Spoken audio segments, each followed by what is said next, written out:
Well, with the Detroit Auto Show underway, there's a lot of pride in what Michiganders are designing and manufacturing for the world. But there's also renewed concerns about what's being described as a potential threat to our state's economy and your private data via a car you may someday drive. Make no mistake, other states and nations like China are gunning for Michigan auto jobs.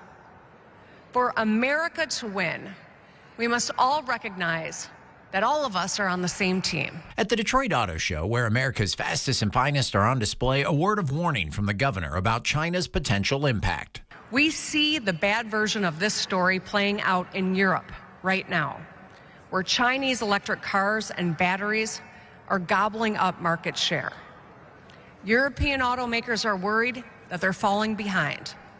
More than 12 million European direct and indirect auto industry jobs are at risk. The governor's seeing China as a threat to Michigan's valuable auto industry, one that directly or indirectly affects the employment of 1/5 of all Michigan workers. This is a matter of national security. We cannot let that happen. Tough talk about China from the governor, but raising questions from some. U.S. Congressman John Molinar responding to the governor's address in a statement provided to us saying, quote, if she's ready to show she's serious about stopping the Chinese Communist Party from taking over our auto industry, she will end the state subsidies she approved for Chinese auto suppliers, end quote. Congressman Molinar and other lawmakers from Lansing to Washington have questioned state support for projects like China-based Goshen's plans to build a battery factory in Mecosta County. When it was announced saying, quote, to take millions of dollars from Michigan taxpayers and give it to a subsidiary of a company that pledges allegiance to the Chinese Communist Party is a historic mistake by the Michigan legislature, end quote. He and others believe supporting Chinese suppliers put American suppliers and jobs at risk. But Senator Gary Peters believes some Chinese imports also put our national security at risk, telling us, quote, Chinese Communist Party-backed companies want to flood the U.S. and global marketplace with artificially cheap vehicles that are capable of stealing Americans' personal data, end quote. It's why he supported the recent U.S. Department of Commerce's finalization of a proposed rule to protect American consumers. The rule addresses the importation of vehicles and technologies controlled by Chinese party-backed companies to be imported or sold in the United States.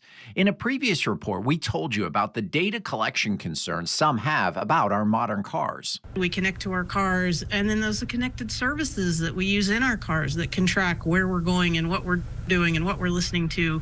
And so, yeah, cars have become kind of a data collection beast. The new rules are intended to keep that data out of the hands of Chinese-backed companies. It also aims to secure the U.S. automotive supply chain, while China seeks to flood the global automotive market with highly subsidized Chinese vehicles. The senator explaining, quote, given the uneven playing field, allowing Chinese Communist Party-controlled vehicles into our country would also jeopardize Michigan's long-held global leadership in automotive innovation, end quote. You can't drive to China.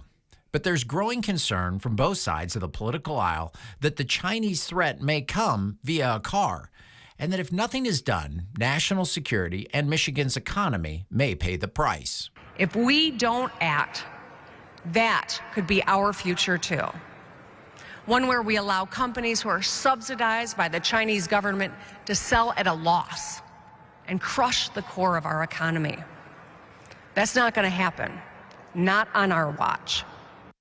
And according to the latest data available, China dominates global car production. In 2023, they produced more than 30 million vehicles compared to the United States, which came in at number 2 on that list with a little more than 10 million cars produced.